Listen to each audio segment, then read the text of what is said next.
Hi, and welcome to this live conversation with FFK. See, it is live. Once again, I'm proving that. A cinematography collective in Denmark. So we're going to turn it over to them and get started. Go on, guys. Yeah, thank you so much for doing this. It's such a privilege to have this conversation with you.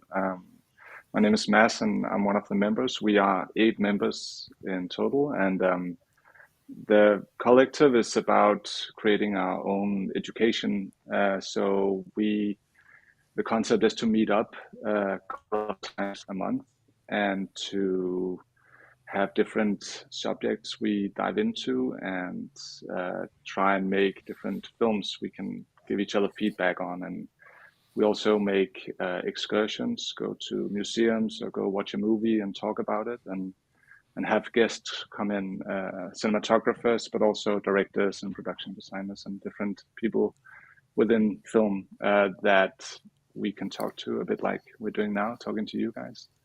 And it was formed in 2020, and today, it's still running like this, where we are supported by the Danish Film Institute that allows us to use their facilities and sometimes their equipment. And then, the idea is to also have it as a volunteer-based group, so everybody pitches in and contributes. And it's also about helping each other as opposed to competing. So we try and support each other and allow ourselves to be vulnerable in this space where you can bring in something you've created, even if it's unfinished, and then get some feedback in this kind of safe space. Yeah, that sounds good. Yeah. That is good. We should also say, too, that we're going to be taking questions in from the audience later in the program. But I forgot to say that. That's a good point. We have a lot of questions for you as well. Okay. I'd like to start to ask about personal film language. It's something we've talked about here, and I wonder if you could describe how you see your own film language. You start with the hard ones, don't you? I don't know. I mean, film is a language, but do I have a language? I don't think so. I think my my rule of thumb is keep it simple as possible. I don't know if that's a language, but But also, doesn't the script kind of also well, determine the yeah. language I of that mean, film? yeah. Isn't the language of a film, dictated by the script and the director's take on the script, and you're just kind of a part of that, trying to facilitate I yeah. that storytelling. I think one of the things too that you use prep for is discovering that language, what that particular film's language is going to be, which is through discussions with the director and the other key personnel on the film, and everybody come together and figure out what the language is going to be. Yeah, I mean, I was joking with somebody the other day as I was, career progress. I think my work gets simpler and simpler, and I move the camera less and less. And I was saying that a few months before we started work on 1917, where the camera never stops. So what is the language? It just depends on the project, I think, and the approach you take with a director. It's funny too, because when you ask that question, it makes me think that you're asking what's your style, and some people maybe do have a style that carries over film to film, but then other people try and make the style fit into whatever the film is. But what's your take on it then? Will you have discussions about film language? What's your take? Well, I think it's difficult because it's something as a young cinematographer I'm looking for and figuring out my own style or personal language. And I guess it's something I also want to change over time. Maybe someone else wanna pitch in. It's very interesting though, because I remember before I got into the film industry, when I was really fascinated by film, and I discovered, what cinematography was, and I'd watch movies. I could always tell a film if it was shot by Conrad Hall, and I wouldn't say he had a set style, but there's some sort of personality that comes across. His way of seeing, I suppose, a pretentious term, but his way of seeing and interpreting a script visually, that, even, like a film like Butch Cassidy, the difference between that and, In Cold Blood or something is light years. But you can somehow tell it's the same personality, the same eyes behind it. I found that fascinating. And is it I also something think- you've been? Oh, sorry, you go, Emil. No, I think the thing about the personal language that we talked about a lot is the default things you do, basically, when you're on the set and you're really pressed for time, that you have like some default things that you keep. Okay, so I know this works, I know this work, and it's like the default way of doing it sometimes also. That's quite interesting to work with.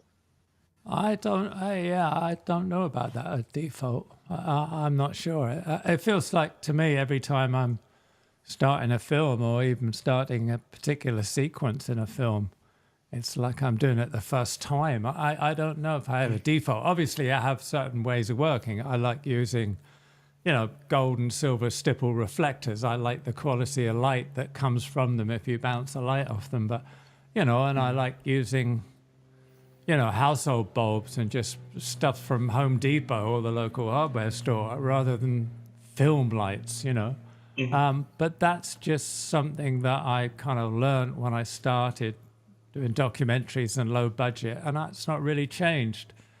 So a default, I'm not sure about that really. Well, there was actually a question about that. We sometimes, when you work on a set and you're under pressure and suddenly something happens that you didn't expect.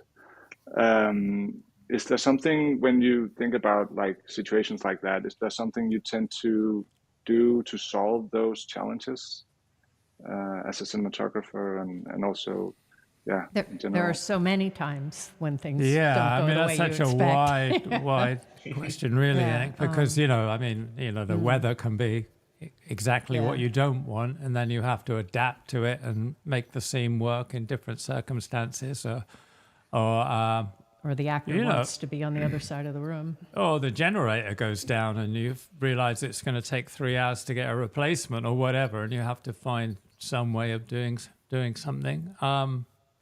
But each of those. Do you maybe have a specific example to go into where something happened and you had to solve it? I'm sure there's millions of them. I can't think of any of them. You do it and you get it. Well, no, this was a funny one because it was on a film that I met James on, a film called Thunderheart, shooting up in Dakotas. And we were on a night shoot. And I had this Musco light, which is a big tower of HMI lights they use for stadiums and stuff.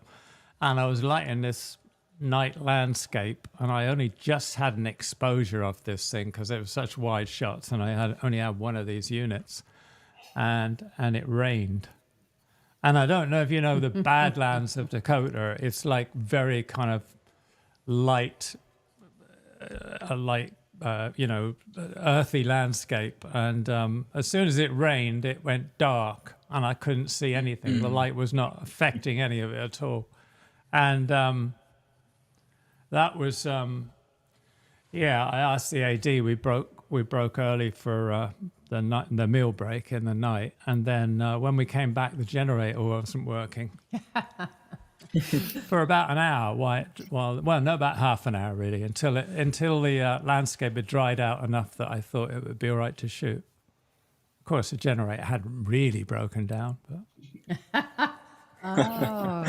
Yeah, exactly. Yeah, you have to. That's a trick. Play it sometimes, because people kind of pressure you to shoot, and you can't, so you just find excuses, Okay, great. So I have another question about where do you find inspiration? That's such an open question as well.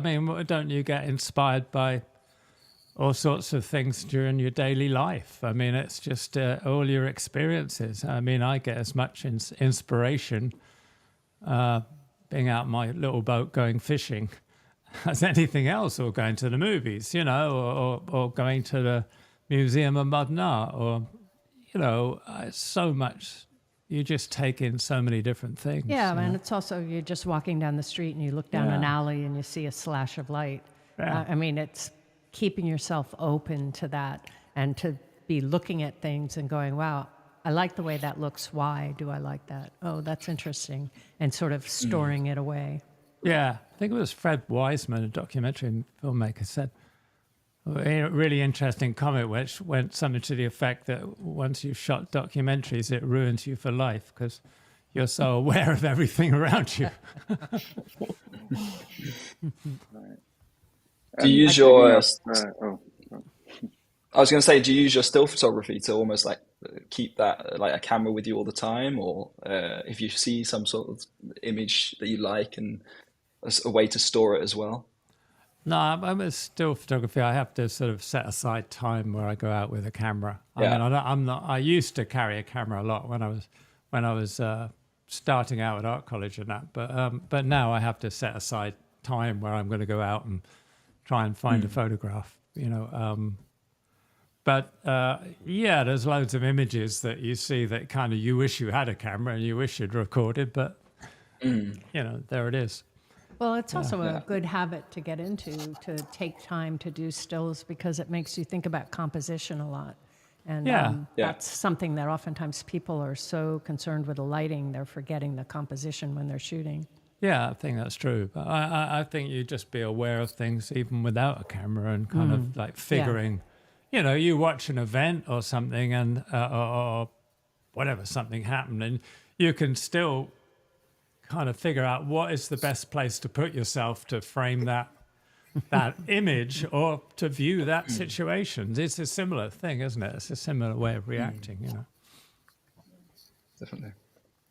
Can I ask a question that is a bit relating to this, but also the other way around? So is there any time you get a picture in your head and you really want to make that picture or find it in the real world, or like take it into one of your films, or try to put it into a script, or No, I wouldn't. Not really. I mean, I do get images like everybody, I'm sure, but no, I don't really kind of work that way You're more on films. reactive.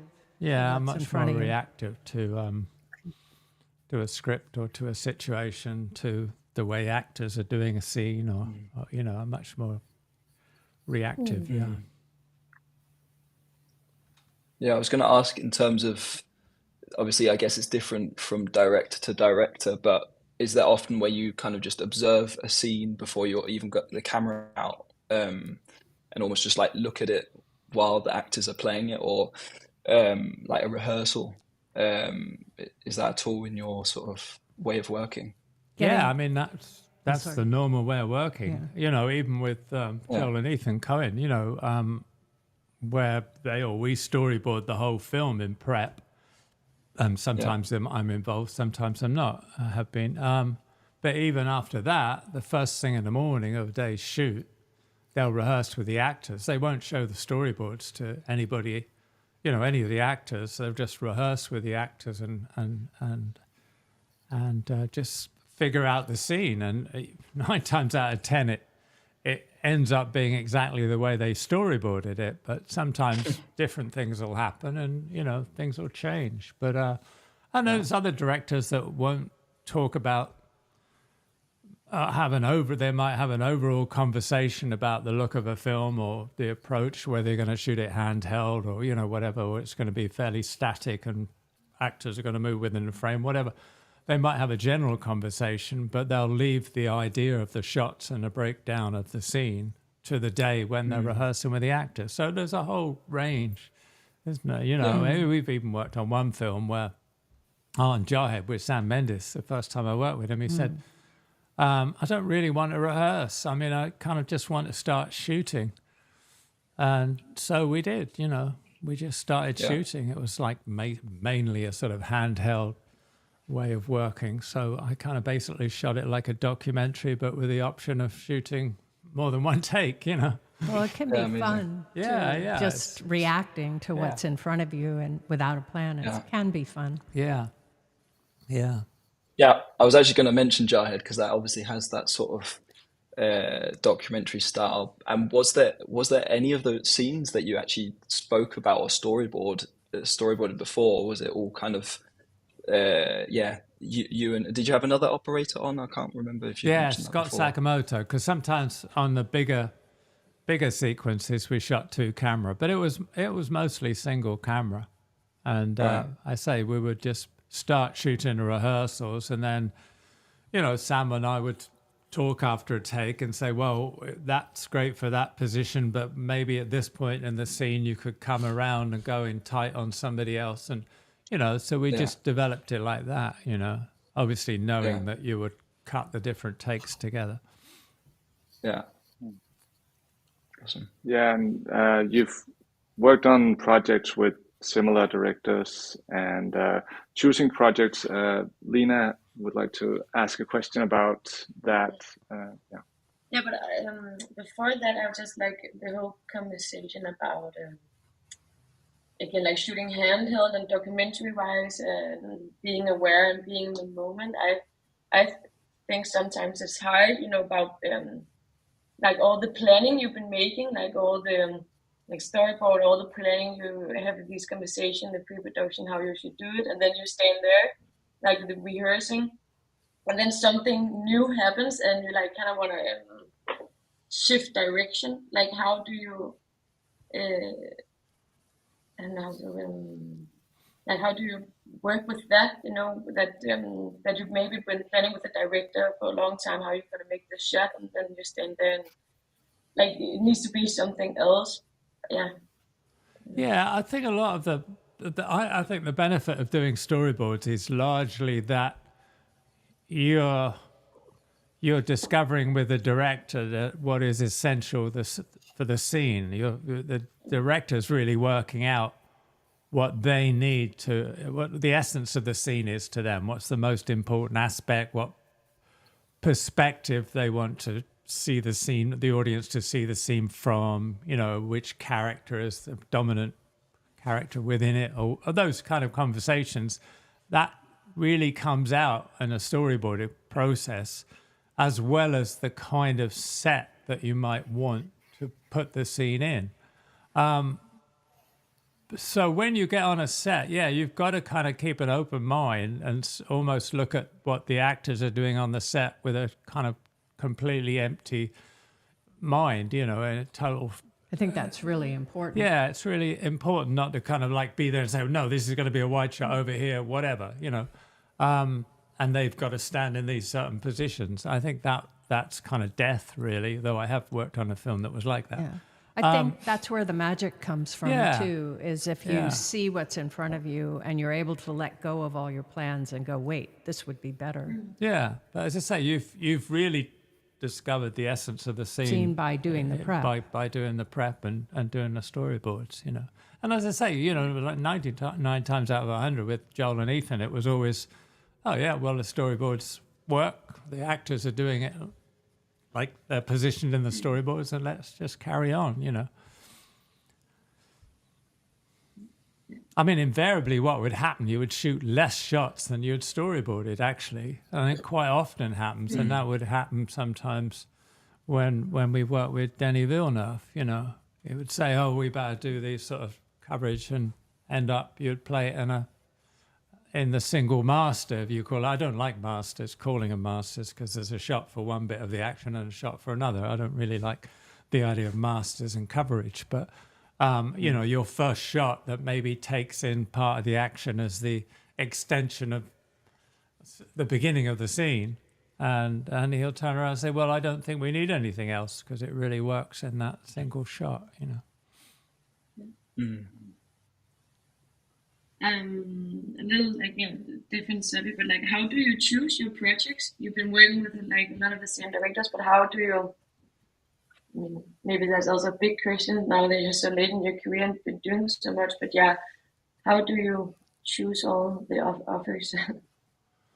Well, I've been very lucky. I mean, working with Joel and Ethan a lot of the time, I get offered to shoot one of their films. It chooses itself in a way, But I mean, really, it is the script, and I think I have to be, feel connected to the script. It's got to move me in some way. And feel connected to the director. And connected with a director. Otherwise, I mean, it's a stressful business if you care about it. And so I've always been fairly choosy.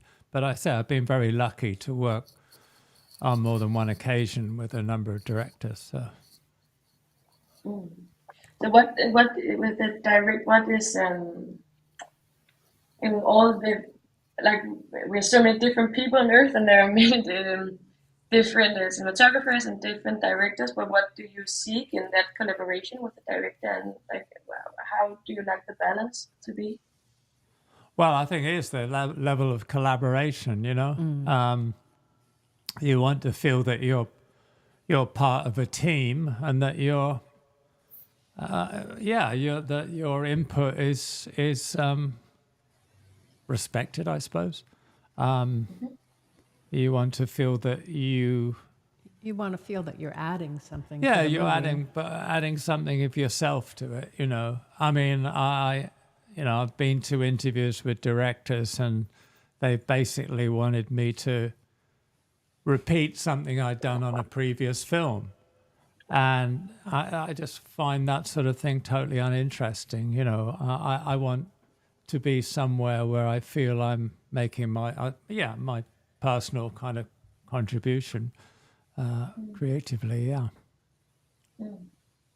So a space where you a space where you are welcome to come with your ideas and your personal interest in it. Yeah. I mean, in the end, obviously, it's the director's choice what they do, how they make a film. But I've turned down films where I felt that I was just there doing something by rote, or just, fulfilling a director's wishes without being able to contribute my own sort of take on something. You know, if it's not a collaboration, I'm not sure why I'd be there. You know, It's also not very fun. I'm not doing it for the money. I'd just rather go back and go fishing. You know. Yeah. Yeah. Yeah, then we also want to talk a bit about the whole pre-production, and Emil has got some good questions about that. Yeah, I think we spend a lot of time in our small collective to talk about pre-production, because I think that's where most of the things, the whole film like starts to appear in a way. And then how do you, like, when you get into a new project, do you spend a lot of time like talking with the director or the production on how you're gonna spend your pre-production time? Or do you have like a workflow you use again and again, or does it change from time to time how you spend your pre-production, because the time is so valuable? Well, it also depends on the movie, because if it's a heavy visual effects movie, you know you're going to be spending more time on that. So it's what the needs of the movie are. But yeah, and the director's process as well, because everybody's a little bit different. But I generally have worked with directors that like to spend just time one-on-one, just talking through the script before we do really any pre-production. You know, I certainly done that with Sam Mendes and with Denis on Blade Runner. We were talking through the script months before we started shooting. Yeah. I mean, you know, just talking every aspect of the script and how to visualize it, and you know what kind of world it was going to be set in, and then down to colors, and then talking with a designer about, you know, what we could do for the money, basically, you know. and doing that kind of work helps you start thinking about how you're actually going to physically do the scene, how to light the scene, and then we tend to work on diagrams that then all the guys can have, so they're aware of, you know, what the setup's going to be. So yeah, on something like Blade Runner, we had very detailed diagrams, right down to exactly what lamps I wanted and where they were going to be on set, you know. And that, I think, on a film that complicated was totally necessary, because you've got rigging crews and a lot of people working with you that you know, haven't been party to that discussion, so they basically need a ground plan. They basically need a set of rules to go from. And if you're working on a film with a lot of visual effects, you've got to be in touch with the visual effects people and find out what elements they need from each scene, because you've got to pick them up, but also you have to have discussions if they want to do it against blue screen, but you don't. It's just a conversation. What is it you want? Well, what if we do it this way? So you have to get all of that settled, because you don't want to be discussing that on the day. Yeah, I mean, it's all a collaboration, as James says, especially with a special effects, you know, VFX houses. They have different approaches, and some would like blue screen, and some will say, no, okay, it's fine. Some would like to shoot an element as a separate shoot, and sometimes I wouldn't want to do that. And there was a specific case on Blade Runner where we shot tests, and we worked it out how best to do it for everybody involved, you know. But we knew that we had to do those tests, because we went through all the different scenes with them, and then they said what they wanted, and what they wanted in one scene would have hampered what we were trying to do. So that was just a long discussion. I spent a lot of time with them talking about what it was they wanted, and could we try this, could we try that? So we found another way of doing it. But I mean, it varies so much from film to film. I mean, you know, I was just thinking the other day, coming back from Morocco, we've been shooting Kundun, and it was like, I went a few weeks later, I was shooting Big Lebowski, which was kind of a cultural shock, having just done a film about the Dalai Lama, and then coming back and doing The Dude.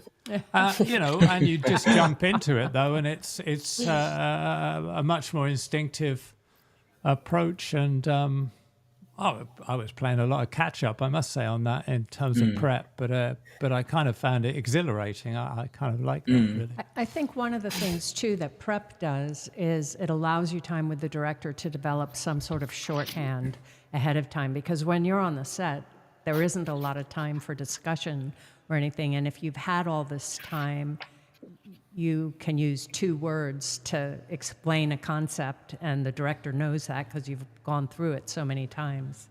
And it's really helpful. I've certainly found with Dolan Ethan, with Denny probably as well, that you end up not talking much on a set because you've sort of like gone through the whole process, and it's like, okay, we're going to move on to the next setup. Denny will be happy with something, and then we'll move to the next setup. And you don't really talk much. You kind of know. And it's a matter of trust as well. Once you've got that relationship, it's got to be about trust, I mean, it's kind of different now because you've got playback and you've got all the video assists and all the rest of it. And when I was a lad, no, in the old days you didn't have that. So there was much more sense that a director had to trust what the operator was seeing through the camera or what the director of photography was doing with the lighting, and they had to trust that because nobody would see anything till the next day. I mean, that's very different now. So there's, trust can be, a bond can be kind of developed more easily, I would think, really. Yeah. Yeah. That was basically all my questions. I just have one more about how early do you speak with your gaffers, and which other partners do you take into the pre-production, or do you? Because I think us coming from Denmark, where the system is pretty small and all the crews are small, it's like I spend a lot of time with my gaffer in pre-productions. We'll talk about maybe also what he wants. I don't know if how you work with your gaffers and stuff. Yeah, I mean, I don't, I suppose in a way I don't do that many films, and I like to spend a lot of prep time, even if I'm not getting paid. I might not be on the project, or I might be paid for a day where we go scouting, a director and a producer and a production designer myself. And I want to be involved from a very early point, because I think choice of locations is very, very important. But then I will try and get my gaffer involved as early as possible, because sometimes I'm just thinking of shooting on a film like True Grit, for instance. Some of the challenges of lighting the night scenes on True Grit, I mean, I needed the gaffer to be involved very early on, because he might well have said this is not possible for the budget we have, because we were doing big night sequences in quite remote places. And so, yeah, again, it depends what it is. But I mean, I've probably only worked with 3 or 4 gaffers over my career, really, regularly anyway. And, it's those relationships I really enjoy. And it's so much part of our work, really, isn't it? Those relationships, Yeah. I was actually have a quick. Sorry. No, no, no. Sorry. I had a question about the flare scene in 1917, because I think that's such an amazing piece of lighting and a sequence that's so intense, where the shadows in and out of the shadows, and for example, with that, how early in the process are you thinking about that scene? Was it written in the script, or is that something you're talking to Sam about when and your gaffer early on? Well, that was more with the mechanical effects. Special effects. Right. Yeah, it was in the script, but then it was a matter of Figuring out how. well, figuring out the space and then figuring out the light levels. So on one hand, I'm doing a lot of tests with Dom Tui, who was manufacturing these flares. So I'm doing a lot of camera tests with him, and then also trying to figure out how long how long the scene was physically, how long George was going to be running from the lock gate to the town, and how long each flare needed to be in the air. So then it became obvious that the flares need to be on wires, computerized controlled wires to control the time and place they were in the air. And then they had to have a certain burn time. So Dom had to make them so they only burnt for, I think it was 26 seconds. You know, and basically then working with the art department, making a model of the town, of the ruined town, a model of where the run was going to be. We'd rehearsed with George the run, and so we knew the length of it and everything. So then the art department built a scale model. It was about 8x4 or something, I guess. And then we put up, you know, little LED lights on on cotton wire and stuff, and just saw how they would work, and the shadows would form with the pieces, the destroyed buildings. Which kind of informed how the set would be built. So that also, informed how the set was going to be built and where the turns would be and everything else. And then I talked with Dennis, the production designer, and said, well,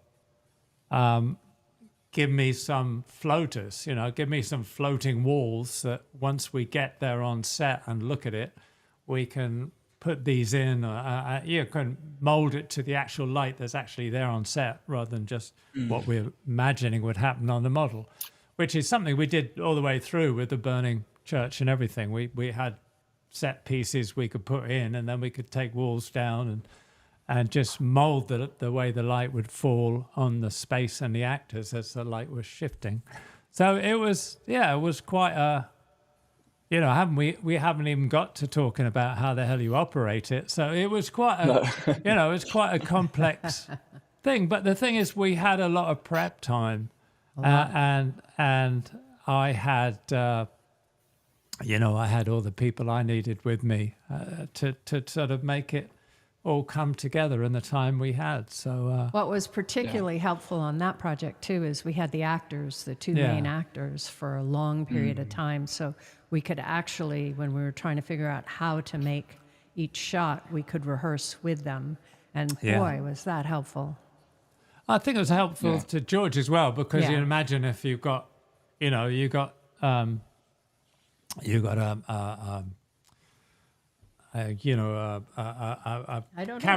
camera truck kind of tracking along, and a guy with a steady cam standing on the back, and then he's getting off and walking around you, if you're George, as you're falling down. It's in the dark, and then the flare comes over and he sees you, and then the operator walks back onto another tracking vehicle, and that takes off as the actor George is running. I mean, all that coordination, but surely that's got to be really off-putting for an actor, that amount of technical kind of, you know, precision going on in front of you. I don't know. So it was good that we all experienced it together. And George said by the time we came to shoot, he just thought about his character and what he was doing, and the rest was, he knew what was happening, and he could trust that, you know, the tracking vehicle wouldn't bash into him or whatever. You know, he was just doing what he needed to do. It was very good, really. I mean, that was a wonderful sort of collaborative experience, you know. Yeah. It almost sounds like it's the only way to be able to do it, like, properly in some ways, with having those actors there, because they've got to be so much part of the movement. Well, I think it did. I mean, we came in under schedule on that film. If we hadn't have had all the prep time, we'd have probably gone a few weeks over. You know, it's possible to do it on the day, but it would have been much more complicated. We didn't have any cutaways. So if we didn't get that 7-minute portion, we didn't have it. So by doing all the rehearsals ahead of time, we could just do the number of takes that we needed and know that we had it. So it was important. Yeah, part of it actually was proving, not to Sam, but proving probably to the powers that actually it could be done. You know, I think as much as anything. I think a few people were kind of skeptical about it. Yeah. Well, we weren't so sure. Yeah, and it's actually it's good to talk about 1917. For we in Denmark operate often ourselves on cameras, Yeah. and yeah, we talk about that sometimes. And Sheila, I'll pass it on to you if you want to join in with a couple of questions about operating. Yeah. So I wanted to ask you how it is to work with an operator compared to when you operate yourself, and how often do you operate yourself? You know, I always operate myself. I've always operated every film I've been on. He may not have gotten the credit because of unions Yeah. in the beginning, but every film he's operated. I tried to do one with an operator, and I left the film. I couldn't. Well, the director wanted an operator, and it was just not for me. But on something like 1917, you know, I was working with Pete Cavacuti, who's Steadicam operator, and Charlie Rizek, who was doing the Trinity, which, you know, is similar to Steadicam but has a post, an arm that you can go up and down on. And they're both like totally expert on those pieces of equipment. So there's no way I could have operated it like they did. But you were still operating the tilt on the Trinity. But on the Trinity, I was part operating it as well. But I mean, what we did on that is we rehearsed with either with the actors or with stand-ins way in advance. So again, all the shots were they were all storyboarded. Sam and I had done all the storyboarding. We knew exactly what the shot would be. I mean, sometimes things change a little bit on the day, but they couldn't change much because you had a beginning and an end that you had to fit together with the next one or the prior one. You know, just knowing those operators and having had that. And also, I was on the headsets with Right, them and- throughout the yeah. whole thing, saying a little more to the left, a little to the right. So we were kind of talking them through it a lot, rather like And then we also an had airport. the stabilize with the grips carrying it, Yeah, too. and a large portion of But you were operating the that. film was shot on a Stabili, which is the grips were carrying it, and that's totally remotely operated, which is what I was doing. So they just had to be in the right position. So it was, yeah, they had to be in the right position, which was not easy anyway. But yeah, so it was a lot of different ways. But I say the trick about it was having all the prep time, having the storyboards, and having a map out bird's eye view of the set and exactly where the camera needed to be for every, you know. And I actually shot rehearsals with a little video camera. And before the shoot, I'd taken still frames of the rehearsals so I could show the shot. It was not just a map of where the camera was going. There was, at this point, I want this frame. At this point, I want this frame. You know, I had the whole shot, you know, in a series of 6 or 8 frames. So it was all very, very specific. But, I mean, again, on top of that, you always want the operator to be able to add something if they come up with something that's kind of interesting or a little way of moving that might enhance some particular aspect of the shot. So, you know, you have to be open to that. But we had worked out all the shots that made the shot to great detail in prep, you know.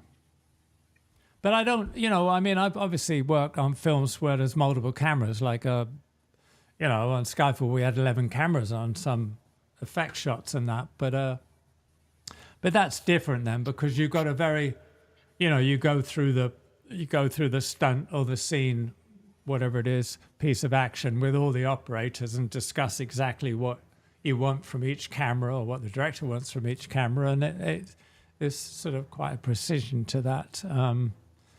The only time I've worked with an operator where they've been kind of creating it with me was on Jai, where Scott Sakamoto was on some of the bigger scenes we were working alongside each other. And, you know, after one take, we would discuss it and we'd say, well, you know, Scotty, if you hung back there, I could get here at a certain position in the scene. And then he would say, well, if you move over there, I can come round and do that. You know, so that was a very interesting kind of collaboration, but that's the only time I can remember having done that, really. Great. And can you give any advice on how to communicate with an operator? to make sure that, I mean, obviously you haven't done it so much, but take 1917, like in general, how do you approach that? Well, I say I had a very clear idea of what we wanted from the shot, you know. So, Right. you know, I in some circumstances, I think the director is talking to the operator probably more than the cinematographer or the director of photography, whatever you want to call them.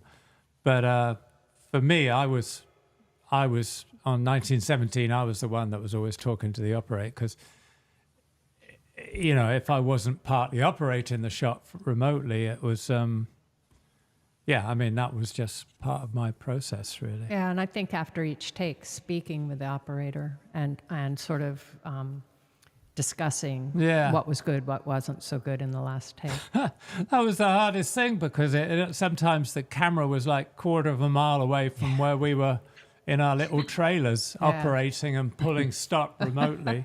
So after a take, I'd have to run down all the way to the set to talk to the operator and run back again. I got quite fit on that film, really. Good exercise. Yeah, so we also want to talk about what happens after you wrap, and I'll turn it over to you, Jonah. How about that? Well, actually, yeah, I have a few questions about, I mean, DI and how you work with a color grader. But I wanted to ask first, like, do you often have a conversation with the editor in pre-production? Because I feel like we don't hear much about that sort of conversation, whether there ever is a conversation between the photographer and the editor in the project. I talk to the editor a lot. Yeah, James probably more than me, really. To give him an idea of what we're thinking, and certainly tell him, you know, what the formats are, and technical issues about the workflow and things like that. But I also sometimes during the shoot, well, for instance, on Blade Runner, I would watch the dailies myself, and then I would watch it with the editor, because I knew what had gone on set and what they were thinking. So we would talk a lot about that. But then other editors prefer not to have anyone from the set because they want to see it as with fresh eyes, which is fair enough. Yeah. But I check in with them every so often too, saying, "Are you okay? Are you getting everything that you want?" And frankly, quite often the editor's not even on the project until you're into the shooting period. Or with Joel and Ethan, they're their own editors, so I talk to them a lot. Yeah. Brilliant. But do you have a color grade you always work with, or? Well, it depends where we are, because when we were in England, we needed to have, because it cost them so much money. And as it turned out on the last one, Empire of Light, the guy who did our dailies, who was so good, was transitioning into feature DIs. So he continued on, which was such a great experience, and he was really good. But we do, when we're in LA, work with the same guy. I was just like really working with a lab when I was shooting film, or if I ever do again. You know, I always had a timer that I'd work with. I would know kind of basically what I was after, you know, without me having to go through everything. But I mean, it's different with digital because we sit there and we time every shot. I mean, it was different in the lab days with film. You know, you get an answer print, you discuss it with a timer, then another 4 or 5 days maybe go by and you go and see another answer print. But and it would be their judgment. But sorry, go on. Oh, that's okay. Keep going. No, I mean, I think it's their judgment, but I think it's different with a digital timing, frankly. Well, I think the most important thing is that you find a person that listens, and if you say a little bit more blue, isn't just skewing it completely blue, and also can see what you're trying to get. And it's kind of like, you don't want to work with the director and you two have completely different ideas. You want to come together with Yeah. your ideas. So you want a timer that you can communicate with. But you know, this whole thing about timing, I mean, I think there's a sort of, I don't know how other people work, but I shoot what I want on set. You know, so my dailies, whether it's film or digital, my dailies are pretty close to the final film. I mean, I don't. So it's just a matter of balancing at the end or checking Yeah. the visual effect shots. I remember Yeah. changing one shot dramatically in timing in a DI, and that was because the editor wanted to cut a scene down, and what had been in a nightclub had been a red scene that moved into a blue scene was it did that over the shot. They wanted to cut from one to the other, so I had to put a color dissolve in a shot that was never intended to be that. I mean, that's something coming top of my head, but I really can't think of many times where I've made any sort of dramatic shift on a final image. It's generally been what's been shot, and so you're adjusting contrast and maybe you know, obviously shot to shot when you're shooting day exteriors or whatever, you're balancing it out. But Yeah, because it depends the order in which it's shot. If a scene's Yeah. coming after a very yellow scene, it's going to look different Yeah. than if it's coming after a red scene. yeah, or on a film like Jesse James, we were putting red in the blacks, but that was something we had kind of, you know, we were doing a partial bleach bypass, and then in a DI we were putting red in the blacks because we had talked about flashing the negative, but that would have been such a big deal.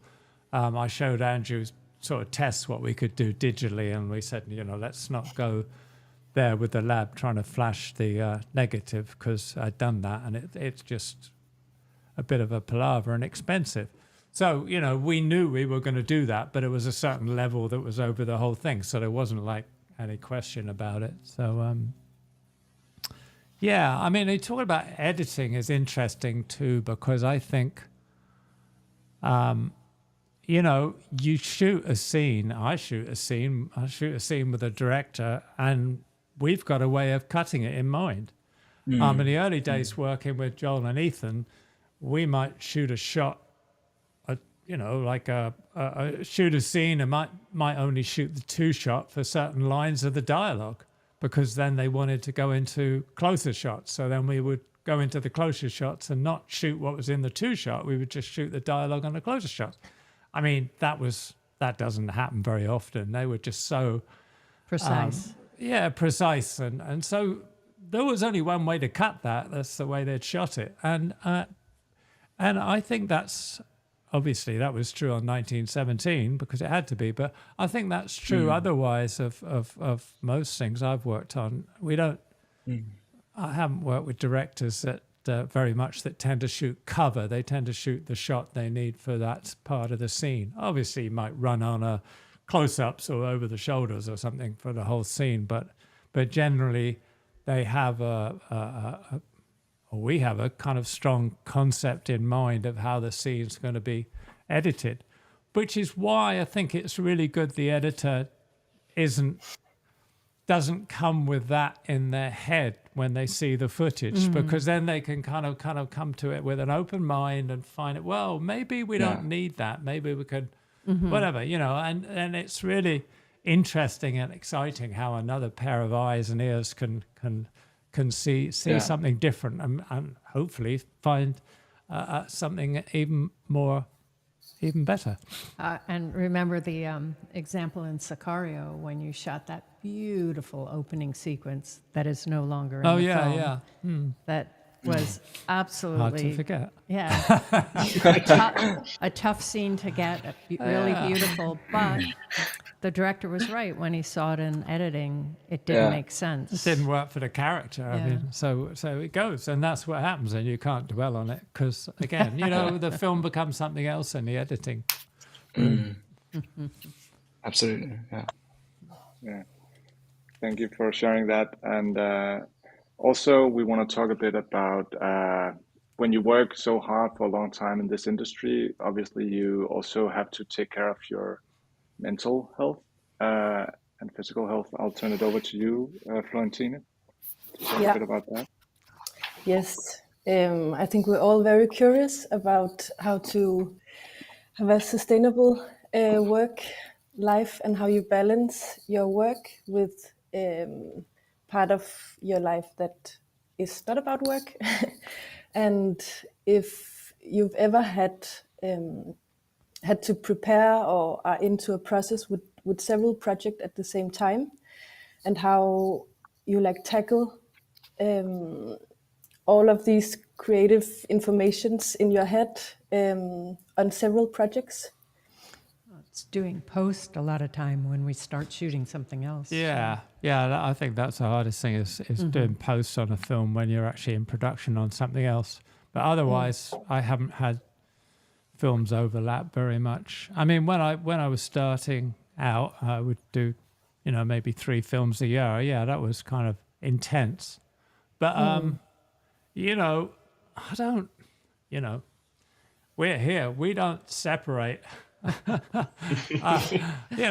from the other. I mean, our life is our life. I mean, both James and I, we love film and we've loved the work we've done together. And I find, I was more stressed out before I discovered I enjoyed being a cinematographer than I've been as a cinematographer. Yeah, you get stressed out on a film, definitely, and you get tired if you're all into it. But I think it's more stressful trying to figure out what you want to do with your life. Once you've found it, it's less stressful. Well, but I also think that you have to be aware that shooting a movie is very stressful, and if you do one after another, I remember way before you, I did like 3 in a row, and I was making very bad life decisions on that third film because you need that kind of perspective. You need to walk away from it and realize there is other life out there besides a set. So it is, you can get burnout. You can definitely get burnout. You have to be very careful about that. People, yeah. But then because yes, it's not always about being stressed and something, but also, as you mentioned, having a break, and that could be maybe just 1 hour or something. But do you have any advice for like your people like us to have a less stressful or less overload in your head? Yoga? It's yoga. No, I'd always, I always go off by myself at the end of a day. Not always, but often I'll just go off, drive around for an hour or something. Sometimes I take my still camera and I just, go for a walk. Or weekends, I always just go for a long walk. I mean, whatever the movie, I just get my head clear like that. I think that's very important. But I've always done that. Even before I discovered I wanted to be a cinematographer, I'm somebody that just likes to be out by myself and, relaxing like that. I think it is difficult, but I think you've got to accept if you care about what you want to do and you're putting your all into it, you're going to be anxious. It's going to be stressful, and I mean, that's part of the territory, really. As long hours, you don't. I mean, when we talk to our friends, in Devon, where sometime where I was brought up, they go, "How many hours you work a day? 16, 18 hours? How ridiculous! What? Ridiculous, But I mean, that's part of the business. You accept it, and But do you then both feel like having time alone is important when you're so intense in a set with other people? I think so. I think walking away from it is important because then you also appreciate it more when you come back the next day, let's say, or whatever. Because I think a movie, you get drawn into working every single minute that you're awake. And it is, I'm the worst at that. I do that all the time. I think it's really important sometimes to just flatten out and remember that there are other things in life. I find it hard sometimes when a director wants to watch dailies at lunchtime. Oh, yeah. You know, I mean, what I like to do at lunchtime is, again, I like just to go for a walk for a quarter of an hour. And then usually I like to meet with my gaffer before we're back on set and just sort of chat, really, and not necessarily about specifics of the work. You know, I just like that sense of communication with my crew, you know, and sometimes with Andy, my first assistant and stuff, we'll maybe just spend 10 minutes just mulling over things. But I like that moment in the middle of the day, especially if you're working long hours. But I say it's more and more, it's like directors want to watch dailies in the middle of the day. And I find that's tough, especially when you're working long hours. Yeah, it's true. I think the hardest thing, too, is sometimes on the weekend, there's the question, now, if I do this work over the weekend, is that going to stress me less because I've gotten it done the next week, or should I just take the weekend off?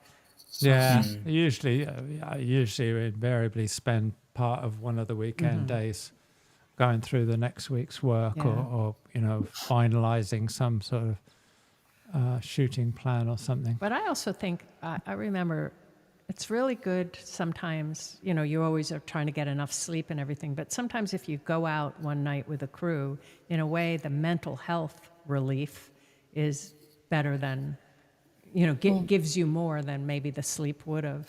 You know, I think it's definitely true. Yeah. Well, that's nice answers. I just wonder. Oh, you have more. Sorry. No, go ahead.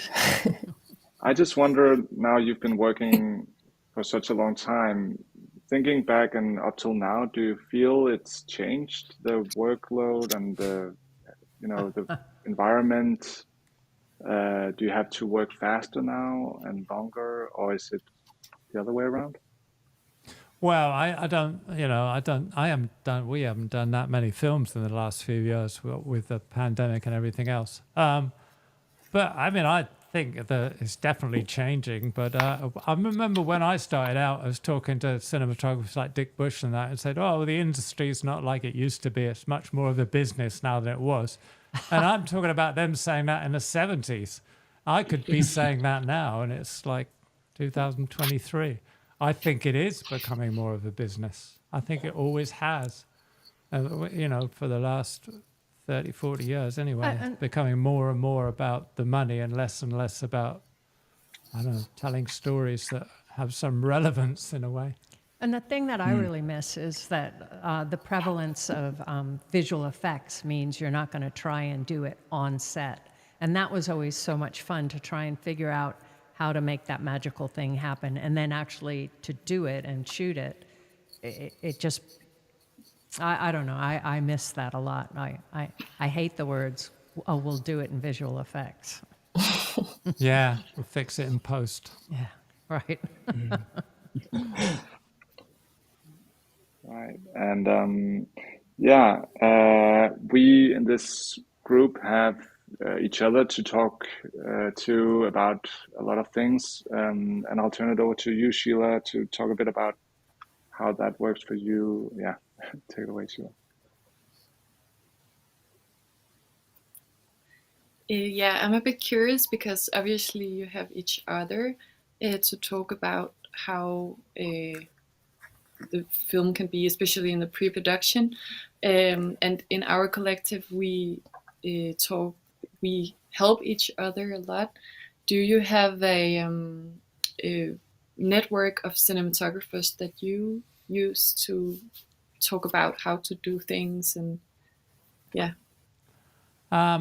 Well, we used to, when James and I first got together 30 odd years ago, we used to have sort of dinner parties, not really parties, but we used to invite a number of cinematographers for supper.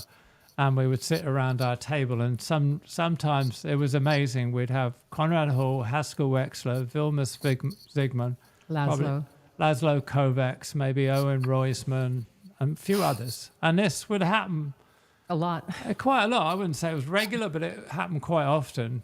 But it was funny, really, because we would sometimes talk about the business, but it wasn't always about the business. But it was a sense of community that was really And nice. support. And support. There was a lot of support. And and the American Society of Cinematographers is very much like that.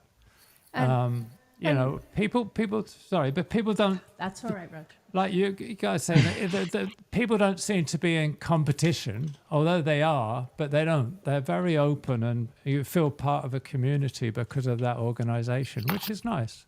And cinematographers do reach out to each other and ask, have you tried this piece of equipment? What do you think about this? Yeah. I think on this movie you use this. Would you recommend this? So there is that kind of connection. And just as directors kind of ask other directors about crew people if they haven't worked with them, you know, we talk to other cinematographers about directors, you know, and crew people. So yeah, there's actually when I first started working in America, I was surprised how open the industry was here, the craftspeople. And it felt much more than I experienced in the UK. And when I was starting in the UK, there was a lot of resentment towards somebody that had left the film school. I mean, there really was. It's very different now. It's changed totally. But I felt much more welcomed in America than I had been in the UK up until, you know, more recently. Nice. Can I ask? And speaking, go. Just if, okay, you're saying that you are speaking with other colleagues. Do you have any platform to do it with, or do you make meetings with each other, or you're part of some social media groups or chats or anything? No, not now. Say it used to be we would have people around for supper, but now it's just email, or we go to dinner. We went to dinner sometimes with Greg we go the other day, Greg Fraser or Bradford Young or something. People we meet up with every now and again, just depending where they are and who's doing what, you know. Yeah. And one of the nice things about doing the podcast is we've reconnected with some people, we've met some new people, and so when we're somewhere else and they're there too, we get to connect with them again. We make a point of it. So yeah, and then sometimes you just bump into people by chance. We were in London recently and bumped into Roberto Schaefer. I was wandering around with my camera. You know, we had a long chat and so you know, you just keep up with people. People, I say, it's nice how open they are, and Right, and so we also want to ask about this thing. You've shared all this knowledge over time on your forum and with this podcast, and thank you so much for that. We wonder, when you started realizing, we want to work in film, how did you get access to knowledge about film and cinematography? You know, I watched movies when I was a kid, and there was a little film society where I was brought up that formed for a year or two and showed sort of a lot of European films and stuff. But in terms of knowledge about the film industry and the idea that I could ever be part of it, I mean, didn't come into the equation, you know. It wasn't until I went to art college, and then a friend told me about the National Film School opening up in the UK. And it wasn't until that point that I saw sort of a chance, maybe remote chance of getting into the film business and exploring that. So, yeah, I mean, it was just really, I was very lucky. You know, there was obviously no internet. There was I didn't know any film magazines. I guess the Cinematographer magazine was going, but I didn't know about it. You know, I grew up in a seaside town in southern England with really no connection to anything outside the immediate world of my father's building industry and that, you know. I started out as a script supervisor, and there's only one of them on the set, and so it was very hard to learn. And I asked people, and nobody would help me, and that made me realize if I ever do learn this, I will help other people. And if it's something that you really care about doing, like we care about what we do, it's a pleasure to talk about it. Yeah, absolutely. Thank you so much for sharing all that. And talking about shooting in different places of the world and moving, I mean, from UK to the US and back and forth. Have you seen a development in where productions are shooting over the past couple of decades? I mean, It always for you, changes. but, Yeah. right. Yeah, changes tax breaks really Yeah. make the change inside America and And then Canada, but Budapest became big. yeah, and and you know, Budapest is, you know, I mean, it's interesting how popular and how, you know, large the industry is in the UK now, because when I first came to America, there was really nothing going on in the UK, and it's partly why I looked for work out here. But now the UK is like probably almost, well, it probably does more movies in the UK than they do in Los Angeles, for sure. So it's amazing. I mean, I hope for their sake it lasts, but things change. I was going to actually ask, did it? How was it you made that transition to the US? Was it a job that you got offered, or did you actually just search it yourself? No, I was offered. I'd been offered work quite a bit, but the union had kind of vetoed my visa, so I couldn't work in the States. And but eventually, I got a chance to do a film. I think the first time I came over was to do a music video, Richie Havens, actually. No, not Richie Havens, Marvin Gaye. Yeah. And then I came over because we shot part of Sid and Nancy in America, and then it just later on, I say I was offered a few films, but I wasn't allowed to get the visa. But then that changed, having done quite a few films in the UK. Then it changed. I got a work permit, and I was offered films here, so I came. Then you over. got married and got a green card. Then we met.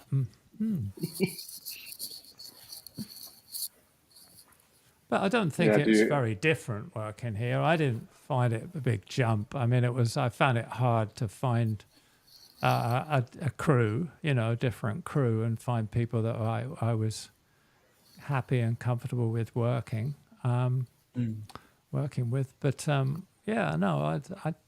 really enjoyed being over here. But I've also enjoyed going back to the UK.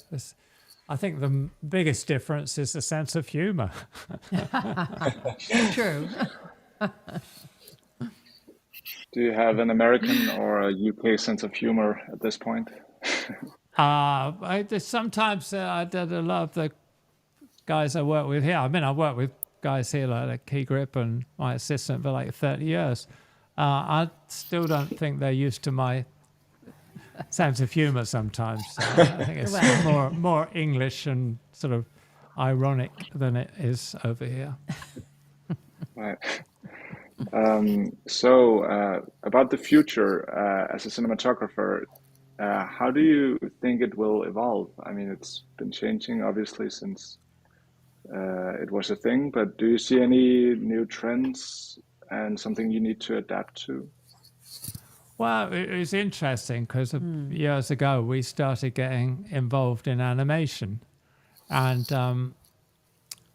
our thinking was back then that the two sort of disciplines, animation and live action, would start blending together, and it was really interesting to learn about the processes that were being used in animation and how they were taking in kind of a live action sort of way of making films into their own process.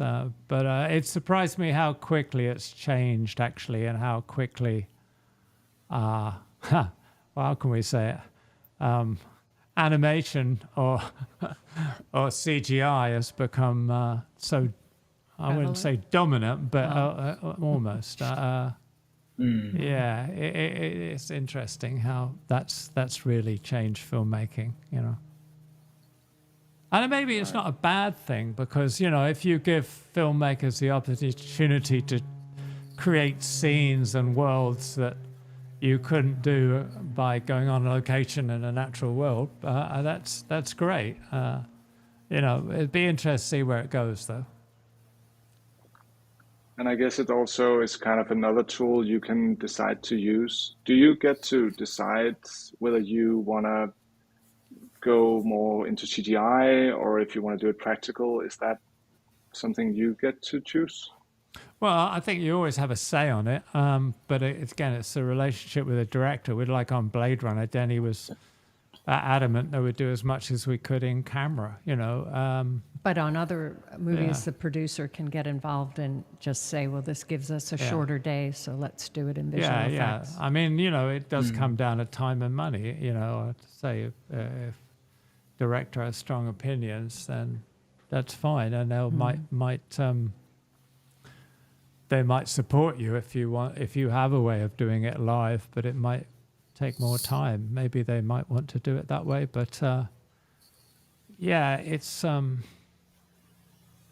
I don't know, it's changing. Yeah. So there's so much to talk about. You also made a photo book, and I'll turn it over to you, Florentine, to ask a few questions about that. Yes, very, very beautiful book. And a question just came to mind that, James, are you taking any still photos actually? I do sometimes, but I'm not showing them around. We need a book from you. Yeah, No. Okay. So I think you spoke a little bit about that taking stills and going out with your camera is like just a habit for you, or something that you need to do, or not something that you choose. I feel when I look at the pictures in your book, there's a lot of movement in each shot. Are you thinking about each still shot as a scene, or like a longer series of pictures, or do you find it a completely different media? Oh, I think it's completely different for me. I mean, I think I like the images I like most, which are not many in the book. I mean, I like the images in the book, but some of them are just textures and compositions. But the ones I like most have within them a story, and they kind of make the viewer think, well, what happened before that and what's happening after it? You know, that they have some sort of some story within the frame. So I like that. I like that's what I'm drawn to. If wherever I am, even if I've got a camera, I kind of look at something and think that's really interesting. A juxtaposition of elements within the frame kind of make some sort of story question or something. I think your sense of humor is very evident in those pictures. Yeah, it's very hard though to find those images, you know. But that's what I search for when I go out. But I'm not fanatical about going out with a camera. I also just like going out for a walk, and if I can't take the picture because I don't have a camera, it's kind of okay because I've seen the image and it's made me think about something. So I think that's okay too. I mean, the book just came about because I had a load of pictures from way back when, and there was a pandemic on. Yeah, so we had some time. So it seemed like a way to do it. And I kind of felt, well, okay, if I put the photographs in a book, that means that's the end of that. I don't have to deal with it. I could start again. And I more recently kind of got more interested in still photography. And so I'm starting again now, you know. So we might see a second book, maybe. Yeah, maybe. I hope it doesn't take 50 years, because I don't think it will. But I find it very interesting when you look in a photo book and there are two different photos on each page, and you want to find equalities in these photos because they are besides each other. Have you put a lot of thoughts into which pictures to be next to each other? Into the layout. Yeah, we did. We did. Really, yeah, we did. Yeah, with our publisher as well. It was nice. It was a nice process, really. There's Yeah. still a couple of pictures I'd like to have included that we didn't. But otherwise, yeah. I mean, but I say some of them are just there because I kind of like the composition, or some of them are just because they're memories. So they're not just photographs that mean something to me as a photograph. Some of them are kind of memories, you know. Can you, like in the beginning, we talked about the personal film language. Can you, when you have your photo book in front of you, can you find some personal still language? Yeah, I mean, as James said, I like the irony in an image. And they're not all like that, but the ones I like best have a sort of ironic humor about them. And most of them are very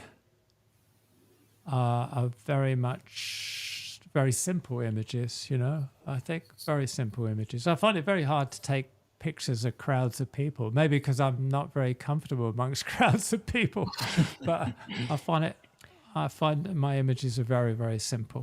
And they're also sympathetic in that you're not making fun of people. Yeah, I hope so. You know, it's kind of too easy to poke fun at people, really. I like to see humor in the way we are, the way we all are. We're kind of funny. Human beings are kind of funny, aren't they, really? It's a funny world. But yeah, there's a difference between finding that sort of irony and laughing with the person in the photograph as opposed to laughing at the person in the photograph, you know. So I'm very cautious about what I take pictures of, really. Right. Yeah, I remember that one with the bus stop, and there's a lady standing looking at a ad, the explicit ad, and it's really funny. In that. So we also want to touch on your choice in sticking to features. And Emil, do you want to ask a question about that?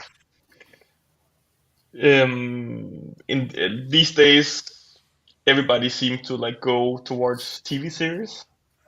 Is there a reason you haven't like gotten more into it, or not like been more part of like making longer or shorter TV series? The right project hasn't come our way, you know. I mean, it's easy to say, why haven't you? But I mean, we don't get offered that many projects, frankly. I mean, you know, Roger. you know, it's so you're waiting for something that really sort of feels right. I mean, I think there is. You hear the horror stories from other cinematographers about the amount of time they have to do something and the kind of pressure and the business side of it rather than creative side. So, you know, That's questionable. you know, that makes us question why do it, you know, if you can't really do something you're fully satisfied with, you know. But, you know, yeah. It's just, it's no particular, you know, it's no particular reason for it. I mean, I did do TV when I was starting out, and It would be fun to work on the Nordic noirs. a Nordic noir would be nice. Yeah. You got any Yeah, coming up? we like those. Yeah. No, you know, I mean, there's a certain kind of thrill about doing something where you're pressed for time and you have to work instinctively. I'm all for that. I mean, I'm sort of a minimalist anyway. I love that kind of way of work, but it hasn't been the right project, you know, as simple as that, really. Well, I'm sure there's some Danish producers who's going to call you very soon. Great. Yeah, I'm looking forward Wanna to do that. Yeah. No, There's some great work coming out of Denmark. So. yeah.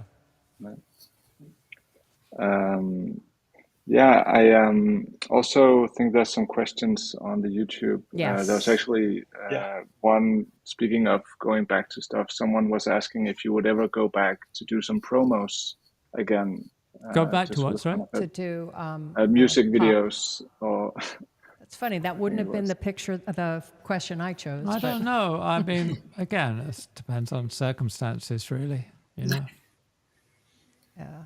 I like doing features. I've never done commercials. I find it very stressful going on a job for a couple of days with a load of people I don't know, and you know, I just find that very stressful. I like being on a movie because, you know, you have prep, you have time to get to know people and to settle in, and yeah, and I think I work better like that, you know. Right. Yeah. Yeah. There's, here's one here. Oops, I have to get it up there. I should also make these smaller. Stern teacher. Is it necessary for you to have a clear vision of the overall possible visual style of the film before committing to a project? Well, hell no. I don't necessarily think the visual style, whatever that is necessarily formed until you actually get on the set the day that you push the button on the camera. I mean, there's different ways and different processes depending on the different projects, but no, I don't think you can usually commit to a project because you're attracted by the script and by working with the director. But I mean, you would hope that at that point, the visual style is something that you discover between you and in collaboration with a production designer and costume and wardrobe and everybody else. You know, that's, isn't it? Finding a visual style, whatever that is part of the process, a discovery. Sorry, just changing this here. Easier to read. No, that makes it worse. Okay, good. I have another question. Okay. Oh, there you go. Yeah, go on. Go ahead. No, I was just wondering, now you, for a long time, have been working with pretty big budgets, relatively to what the bunch of us are used to. So I just wonder, can you talk Sound's about gone. the difference about that? Sound's gone. I haven't got You any can't sound. hear No, the sound? can you hear? Yeah. You must have. Hang on for a sec. Yeah, that's all right. See. Sorry, can you ask that again? I've Yeah, just lost. yeah, of right. course. Yeah. Okay. So, how does your current way of working on these relatively big budget productions, how does that differ from when you were younger and you had less, resources? I think you can often have more freedom on a smaller film with less budget. There's less sort of pressure and interference from above in a way. But again, it's like, you know, I'm totally open to any project with any sort of budget, but it depends on that project. And obviously, you have to be approached about it before you can say yes or no. I think that because I've been successful and done the films I've done, maybe there's a sort of apprehension about working with me on certain small budget films because, you know, I don't know. But it would be fun. But it would be nice from my point of view. But there you go. Yeah, thank you. We also have another question. Which one do you prefer? The director gives completely free rein versus director is very specific about each shot. In between. Well, yeah. I mean, I think it's collaboration. I don't remember ever working with a director that's been very specific about each shot. We might have got to a point where we're both specific about what shots we want to shoot, but then it's been a collaboration, you know. Even the times that Joel and Ethan of Coens have done the storyboards and I've not been involved, there's still a collaboration at that point as to whether something could be done differently or if something else occurs on set, you know. So I say it's really just about the relationship. It's I haven't had experience of a director who said this is what the shot is, you know. Okay. This is an interesting one here. On a topical note, can you see a time when AI will take over from the cinematographer? That is the question these days. Yes, and it's probably happening sooner than we thought, like global warming. No, I mean, I do think it's the world's changing because of that. You know, because of being able to do, you know, virtual sets. Things are changing. I think that's a natural progression, and I think, as I said earlier, you know, that where we got involved in animation was just the beginning of us experiencing that. I think my worry about the role of a cinematographer is that the person that's going to be forming the worlds and lighting these worlds is more likely to come from gaming or visual effects or the technical side of AI than actually the creative side, which, I mean, some cinematographers like me are not that technical. And I don't know that we're the ones that are going to be in charge of the image from the front of a production to the end of a production. So it's an interesting time, you know, but things change. Good. Okay. How about this one? In Sicario, did you not use ND filters? I know you like a smaller aperture for outside scenes. I'm asking because the clouds did not seem to have too much contrast like outside the hotel. I'm not sure. The contrast like outside the hotel? The hotel, what was the hotel? I'm not sure.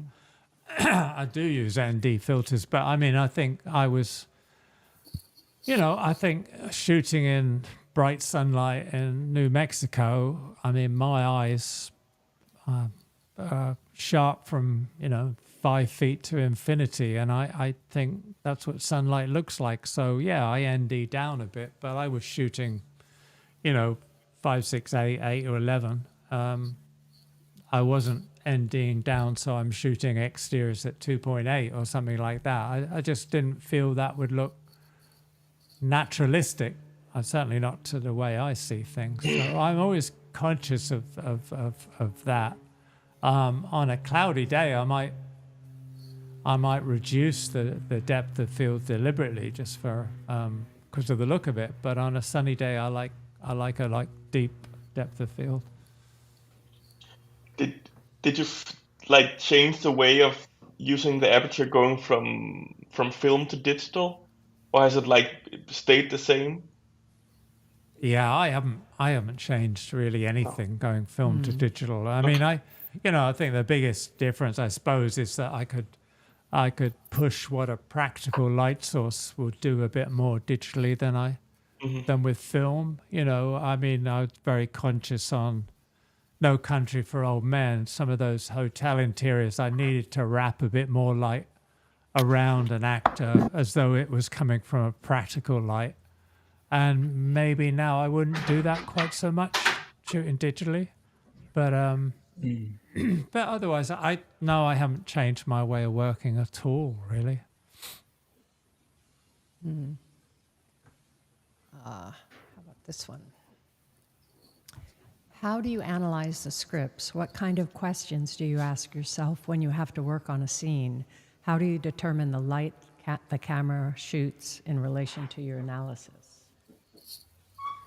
Well, I mean, again, like we said, it's so much just about talking with a director about that and the approach, and the whole thing evolves from just discussions with the director in pre-production to being on the set with the actors. I mean, But before going on the set, you kind of have an idea of what the lighting's going to be. I mean, we do the lighting diagrams and everything, because sometimes, if you've got a set, you've got to light it, and if it's day interior and it's a set, then you have to light it in some way to look like a day interior. So you have to have a plan, or if you're doing a big night shoot on location, you have to have a plan how you're going to light it. But the final kind of setting and nuance of what you do, of what the look is going to be, really kind of happens right down to the moment you press the button on the camera. And sometimes even after that, I mean, I might shoot a first take and then I'll rush into the shot while I'm getting the board ready for the second take, and I might tweak a lamp or add something or ask the dimmer board operator to take something out. You're constantly changing things, because you can always see something that you think will be better. What better is, who knows? But what I would consider better. So you're always kind of changing. And and then you watch a film afterwards and you wish you'd have done different things, and you still see how you could change it. But at one point you have to say enough. Got to move on. Stop.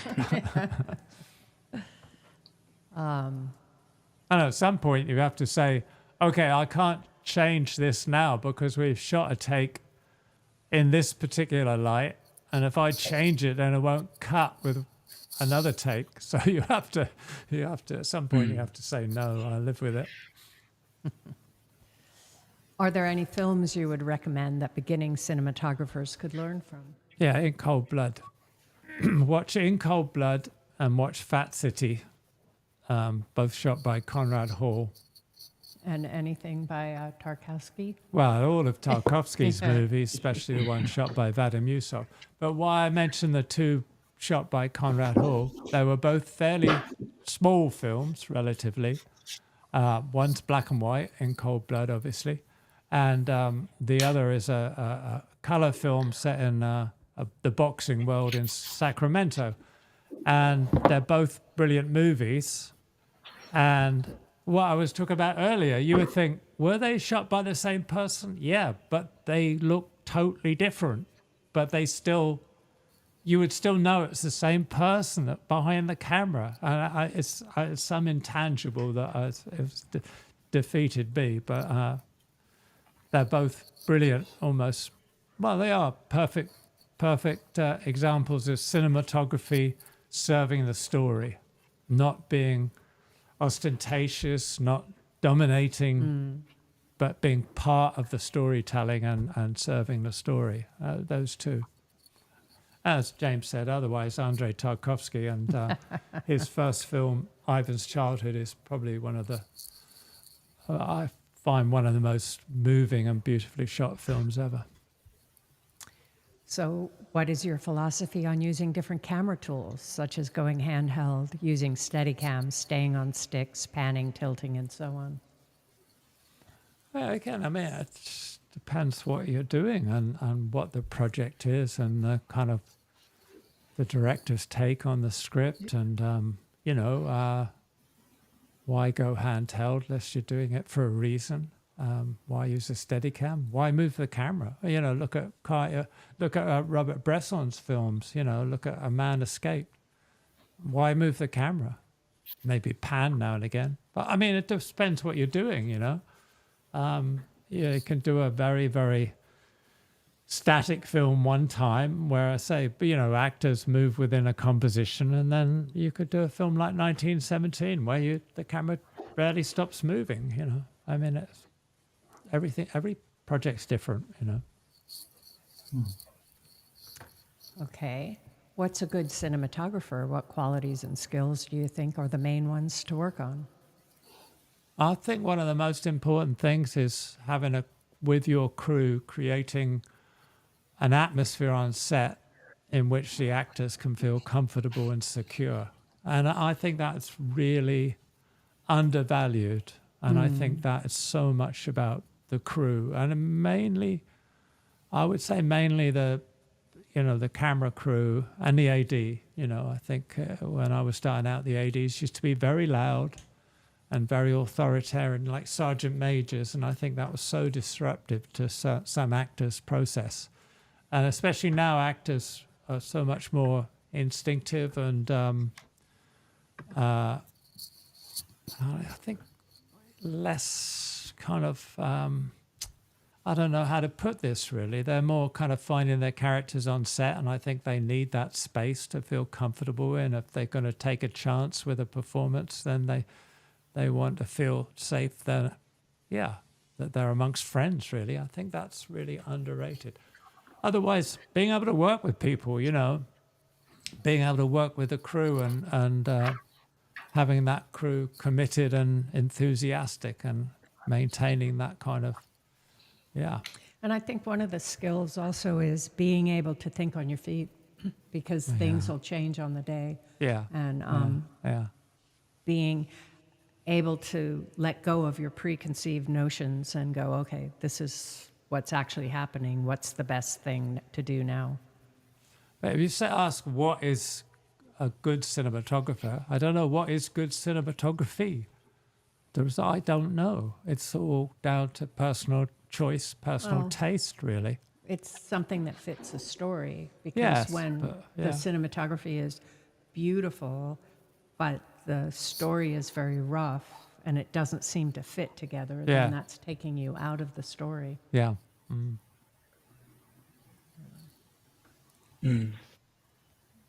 Here's a little blast from the past. What were your experiences filming Kitchen Toto back in the day? Was it your first African film? And do you plan on doing any other projects in Africa? Well, I did a number of projects in Kenya.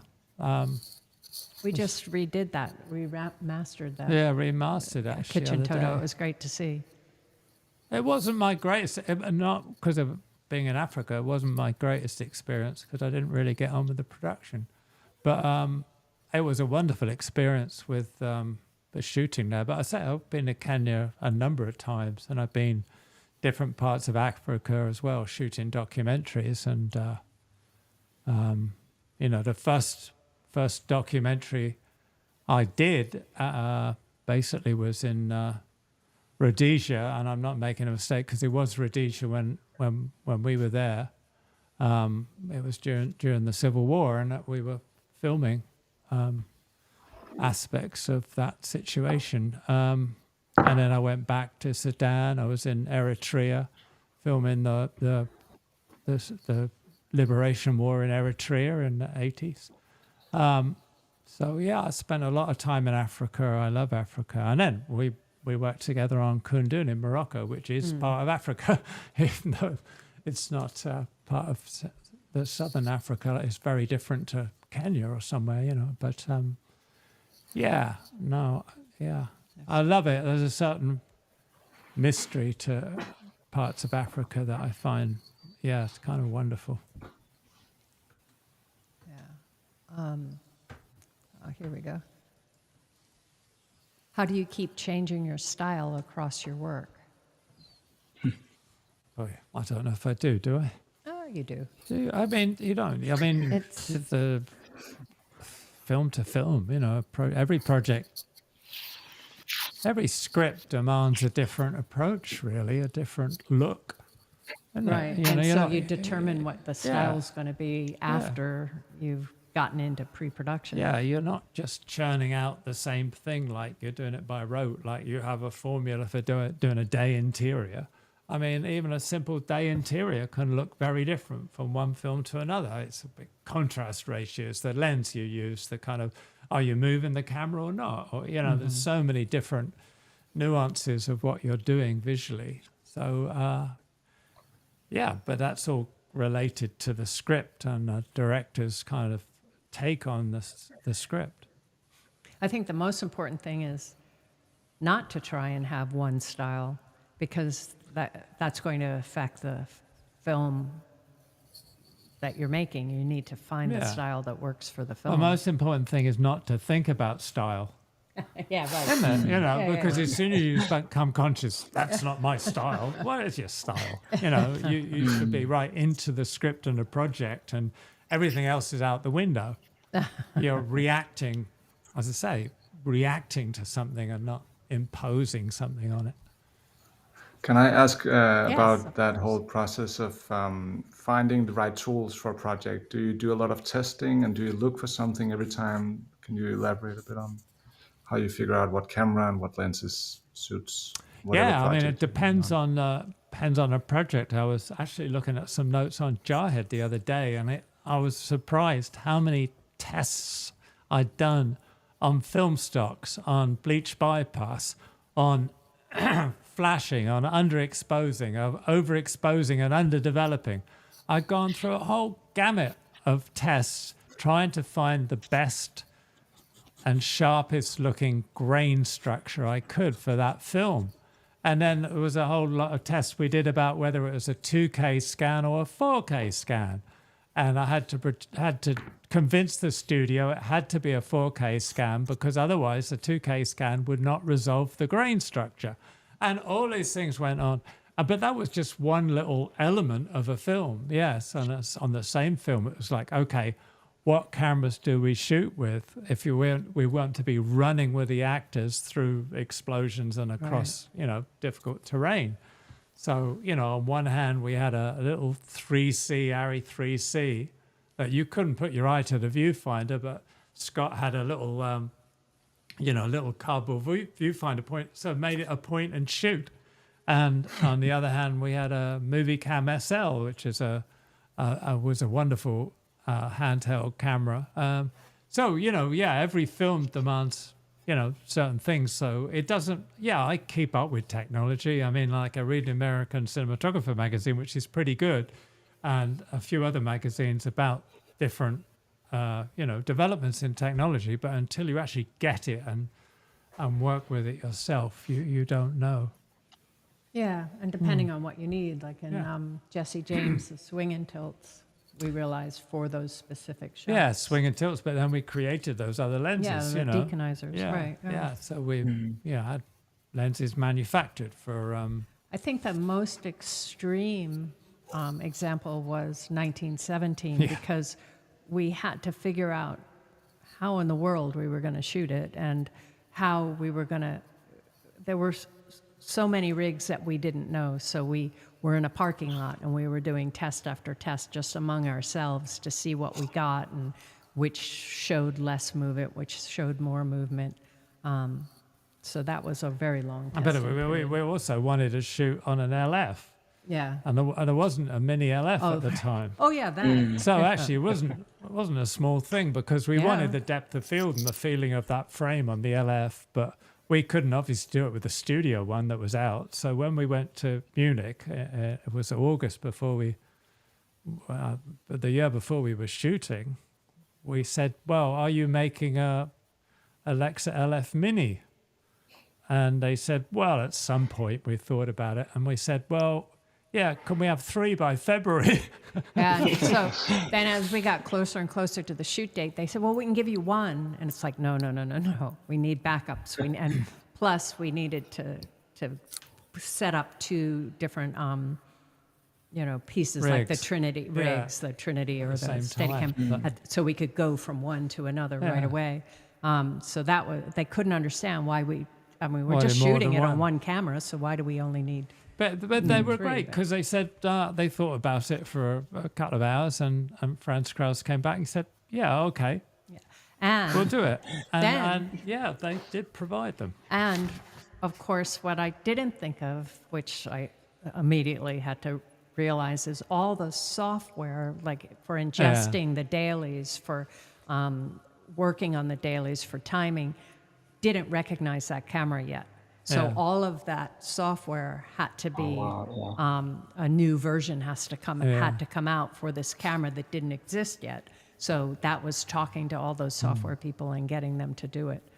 So it was not easy. It was not easy, but it was kind of wonderful. Yeah. I wanted to get their support and then to just kind of figure out how to do all these things, like how to get transmitters that would, control, focus, pan, tilt, and the aperture from half a mile away. Yeah. You know. Yeah.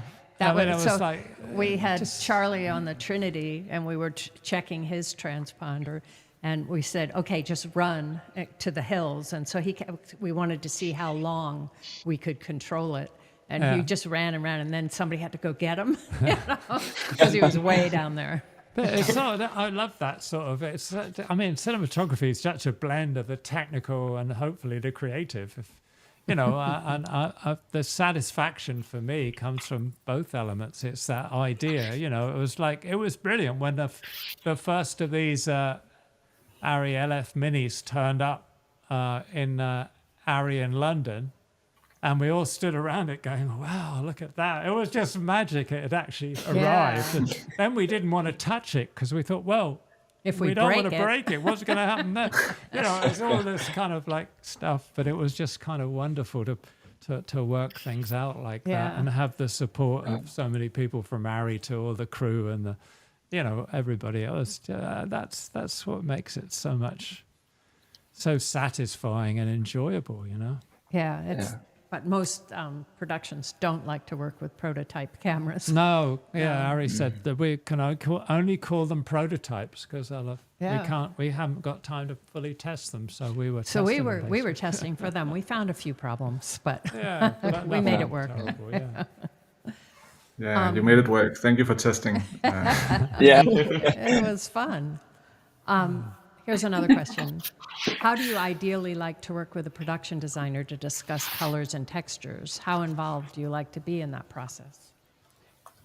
Well, I think, most production designers want you to be involved because, they want to understand the kind of colors or lighting you might be using in different situations, the kind of, what's going to be seen, what's not going to be seen.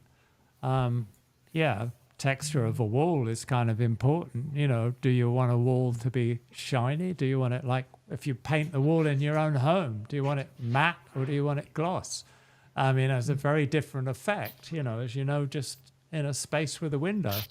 But so especially on a film set, I want to be involved in all those conversations. Obviously, in the end, it's not my decision, but I like to have my opinion on those things, Yeah, I can. Just as I said, I really like being part of initial location scouts because, where you shoot is going to affect what you can do on a location, or the design of a set affects you. I mean, sometimes I've been onto a set and found that I haven't been involved in its design and actually had to, frankly, cut windows. I mean, I actually, had to cut a window on a set because there was no way of lighting it. It was a wonderful set, but how do you light it? The camera's seeing 360 degrees, so you've got to cut a hole in the ceiling. So you really want to be involved with the designer as much as possible. It helps the designer too, because if you know that one side of the set is always going to be in shadow, that's important for them to know too, so they spend the time on the side that's going to be really seen by the camera. Yeah, there's a number of times you say, well, look, just don't do that. I'll save you money. I'm not lighting that. I mean, there was we were on Blade Runner. It was interesting. We had got to do the Las Vegas show, the Elvis show. And it was this whole conversation about, okay, well, we can't afford to do a big set. What are we going to do with the walls? This is a huge space. And I just said to him, I don't do anything with the walls. You need a door because the character's got to come in a door, but you don't need anything else. And, it was hard for actually Denny and Dennis. They couldn't really understand what I was talking about. But I said, well, I'm never going to see it. I can just light the space where the action's going to be and let it fall off into black. We'll just put drapes up or something. You don't need a set. And, so if you're not part of that conversation, you could walk in and find that the whole set's been constructed at a great deal of time and money, but you're not going to light it. So You know? Yeah. Oh, here's a good one. How did you deal with rejection early in your career? Did you have self-doubts, or were you always confident in your abilities? Worst rejection was I applied to be a beach photographer in Torquay. In summer holidays, I wanted to take photographs of tourists for money, and I was rejected as a photographer. I been rejected a lot, and am I confident in my abilities now? I mean, I'm sort of, when I get on a set, I feel I am quite confident. If something odd happens, I feel behind a camera, I feel kind of safe, I suppose. I'm hidden behind the camera, and I gain confidence. But, frankly, before that in prep, I don't feel very confident, no. It takes me being on the set and just being there and being in the space with friends and crew and people, and then I start to gain confidence. So I've never been a confident person, really. Well, it's also nerve-wracking too, because each production is a different group of people, so and it's a different mixture, and it takes you a little while to get to know them. Yeah, that's partly So why the I said first days are tough. Partly why I said I don't do commercials. It's not the only reason, but I working for a day or two with people I don't know, I'd find that really hard. And I don't know why everybody wants to visit on the first week of shooting. That's the worst time. Yeah, that's the worst time. Don't realize how nervous you are. Yeah. Okay, how about this? How much consideration is given to ensuring that the shots cut together well, taking into account factors like eye trace? I guess that means eye line. But of course, well, yeah. that's I huge mean, isn't all the that time. what you're shooting a shot for? So it will go with another shot. And if the eye line doesn't work, then the cut doesn't work. So basically what you're doing as a cinematographer doesn't work. And you kind of know what the cut's going to, you have an idea, you and the director, when you start a scene, how it's going to be cut. So you know what shots go where, which is really important. Yeah, absolutely. Especially if you're under a schedule. I don't understand that. I know some cinematographers don't consider the edit. I mean, I know that. I just don't understand it because it's part of your job, I think. But this is interesting. Given your background in art, do you find any inspiration, direct or otherwise, from the world of painting?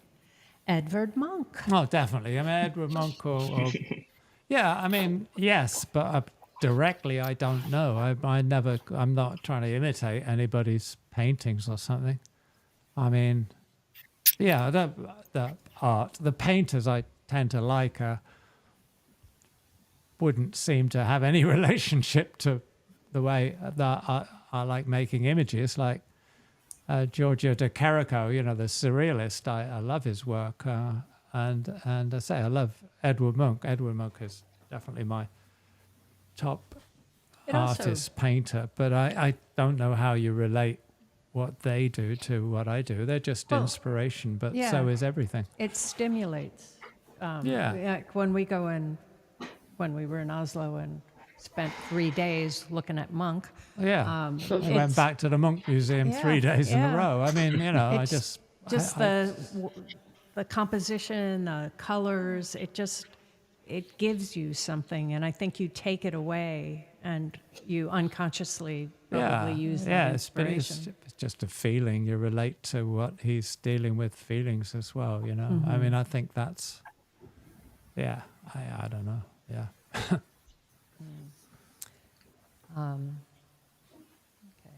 I think feeling in an image and work is what you're trying to achieve with an image in terms of it's an emotional reaction in the audience.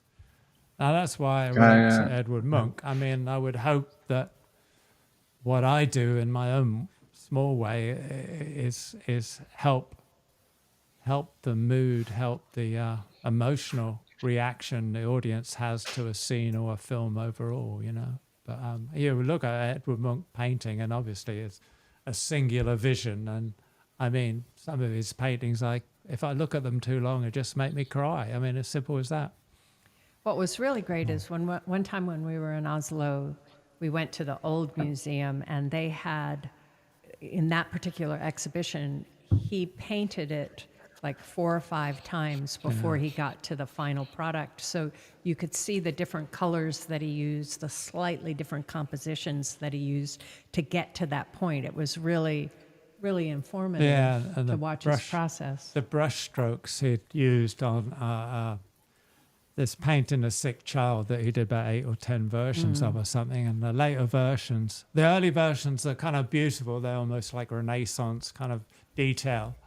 And the late ones are done almost with a kind of spatula, and they're really angry. And you kind of see him dealing with the same issue, which is the death of his sister. I don't know. What's this got to do with cinematography? I don't know. You relate to things because they move you emotionally. And I think that relationship is far more important than whether you're shooting on film emulsion or digital or all the rest of it. Okay. Do you visualize shots or scenes in pre-production, or how do you plan out the visuals when you read from the script?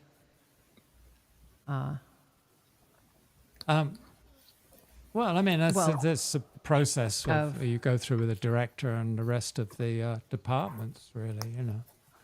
And it varies from film to film, but because some films, the director just wants to shot list. Some films, the director wants to do a storyboard on, but there is some sort of discussion on what's important in the scene.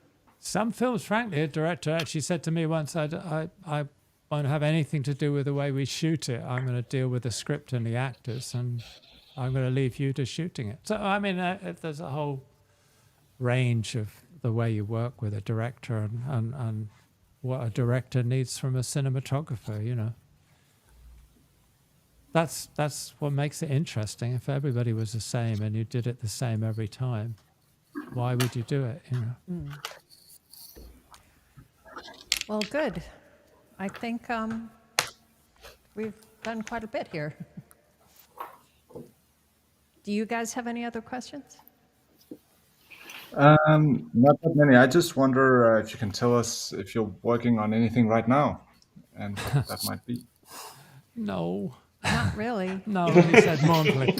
No, we're not. No. I mean, it's pretty quiet here at the moment. Not with the strikes and everything else. No, we're not. You know, just working on things like this, and we have a couple of still photograph exhibitions coming up. That's which is kind of nice. It's a new thing, and it's kind of fun to do. You know. So apart from we're busy, but the Nordic. But no. Yeah. I'm We're just waiting for that wondering call. is there anything else you'd like to work on, like from here on out? Well, no, yeah, there's a number of things, but we'll see what happens, you know. I don't know. I've been very lucky. I don't feel pressured to work.